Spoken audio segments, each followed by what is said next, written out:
तो आज के इस वीडियो में हम जानेंगे कि प्रबंधक आखिरकार किस चिड़िया का नाम है, प्रबंधक क्या होता है, प्रबंधक का अर्थ, प्रबंधक की परिभाषा, प्रबंधक की विशेषता आदि सभी बातों पर विस्तार से चर्चा करेंगे। तो बिना किसी देरी के शुरू करते हैं आज का ये वीडियो। तो मैनेजमेंट 3 शब्दों के मेल से बना है। पहला है मैनेज, दूसरा है मैन और तीसरा है टी। मैनेज का अर्थ होता है तालमेल बिठाना, मैन का अर्थ होता है श्रम या फिर व्यक्तियों में, टी का अर्थ होता है टेक्निक। तो मैनेजमेंट ऐसी तकनीकों को बताता है जिससे कि व्यक्तियों के बीच तालमेल बिठाया जा सके। मैनेजमेंट कोई नया कॉन्सेप्ट नहीं है, यह उतना ही पुराना है जितना कि मानव सभ्यता का इतिहास। तो इसका जन्म औद्योगिकरण के कारण हुआ है, जिसके कारण उद्योगों की संख्या बड़ी मात्रा में बढ़ने लगी, जिससे कि उत्पादन के साधनों के मध्य तालमेल बिठाना आवश्यक हो गया। इसी के लिए प्रबंधक का जन्म हुआ है, ताकि जो भी उत्पादन के साधन हैं, जिसमें आती है सामग्री, श्रम, व्यय आदि तीनों में तालमेल बिठाया जा सके। तो प्रबंधक से आशय उस प्रक्रिया से है जिसमें निर्धारित उद्देश्यों की प्राप्ति के लिए नियोजन, संगठन, नियुक्ति, निर्देशन व नियंत्रण आदि कार्य एक के बाद एक किए जा सकते हैं। आप इसे ऐसे भी समझ सकते हैं। तो एमपी में हाल ही में चुनाव हुए हैं, जिसमें कि बीजेपी जीती है। बीजेपी के जीतने का एकमात्र और एक ही प्रमुख कारण था, जो था प्रबंधक, उनका management. Shivraj Singh Chouhan, PM Narendra Modi, JP Nadda और न जाने बीजेपी के कितने कार्यकर्ताओं ने समय समय पर रैलियां की, लोगों से मुलाकातें की। उन्होंने लाडली बहना योजना चलाकर महिलाओं को आकर्षित किया, महिलाओं की सभा बुलाई, बहनों की सभा बुलाई, कोतवालों की सभा बुलाई। इन सभाओं का नतीजा हमारे सामने है कि बीजेपी बहुमतों से जीत गई या फिर बड़े वोटों की संख्या से जीत गए। तो इसमें नजर आता है बीजेपी के प्लानिंग। बीजेपी के लोगों ने पहले ही प्लानिंग की होगी कि कहाँ रैलियां करनी है, कहाँ जनसभाएं बुलानी है, क्या क्या अपने घोषणा पत्र में घोषणाएं करनी है। ये सभी बातें उन्होंने पहले ही सोच समझकर रख ली होंगी, जिसे आगे चलकर उन्होंने अप्लाई किया होगा और जिसके कारण ही एमपी में बड़ी संख्या में वोट हासिल किए और जीत गई। इसकी परिभाषाओं पर नजर डालते हैं, जिसमें पहली परिभाषा है एफ.डब्ल्यू. टेलर के अनुसार प्रबंधक यह जानने की कला है कि आप क्या करना चाहते हैं और तत्पश्चात यह देखना कि वह सर्वोत्तम तथा मितव्ययी विधि से संपन्न हो। एफ.डब्ल्यू. टेलर ने इसे सिर्फ कला ही कहा है। क्या करना चाहते हो से मतलब है कि टारगेट या फिर लक्ष्य, और सर्वोत्तम व मितव्ययी का मतलब है सस्ते व टिकाऊ तरीके से अपने लक्ष्यों को हासिल करना।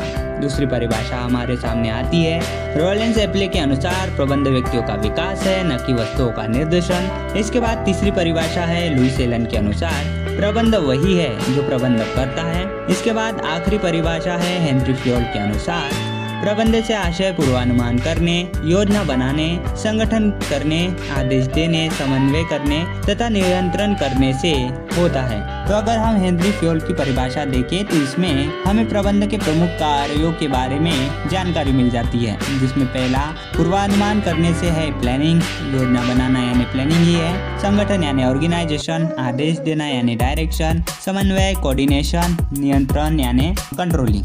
चलिए इसके बाद जानते हैं प्रबंध की विशेषताओं के बारे में, जिसमें पहली विशेषता है प्रबंध एक प्रक्रिया है। यह प्रबंधक की पहली विशेषता है। प्रबंधक का अर्थ होता है कि जो भी हमारा लक्ष्य या टारगेट है उसे प्राप्त करने के लिए एक के बाद एक आवश्यक कदम उठाने से है। जैसे रोटियां बनाने के लिए पहले आटा लिया जाता है, आटे में पानी मिलाया जाता है, आटे को अच्छी तरह से गूंथा जाता है, गूंथने के बाद उसकी गोल गोल लुई बनाई जाती है, उसके बाद उसे बेला जाता है, फिर उससे सेका जाता है और उसके पश्चात आपको गर्मा गर्म खाने को मिलती है। तो ये भी एक प्रोसेस है। ऐसा तो नहीं होता कि पहले गेहूं के आटे को लिया जाए, उसको गर्म किया जाए, फिर उसको भिगोया जाए, फिर उसकी लुई बनाई जाए और फिर से पकाया जाए। तो ऐसा नहीं होता। कोई भी कार्य जो हो स्टेप बाय स्टेप होता है। उसी प्रकार प्रबंध में भी किसी भी लक्ष्य या टारगेट को पाने के लिए एक के बाद एक कदम उठाने पड़ते हैं। पहले उसके बारे में प्लानिंग करनी पड़ती है कि कौन क्या करेगा।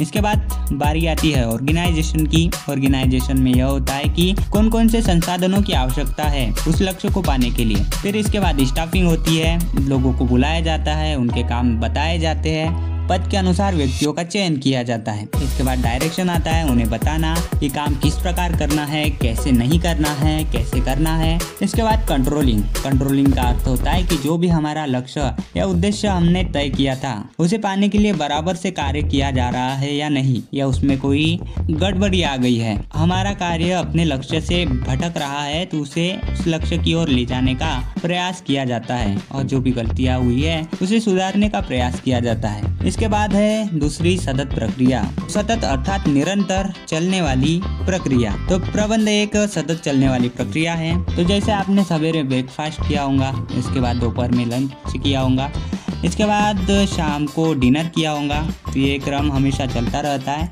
यही क्रम आपने आज किया है, यही कल करोगे, यही परसों करोगे, तो ये हमेशा निरंतर चलता रहेगा जब तक कि आप जिंदा हो। उसी प्रकार प्रबंध भी एक सतत प्रक्रिया होती है। प्रबंध की प्रक्रिया तब तक चालू रहती है जब तक कि व्यवसाय बंद नहीं हो जाता। व्यवसाय को हर पग पर प्रबंध की आवश्यकता होती है। तो प्रबंध कोई ऐसा कार्य नहीं है कि साल भर का प्रबंध एक ही बार किया जाए। क्या आप साल भर का खाना एक ही बार खा सकते हो?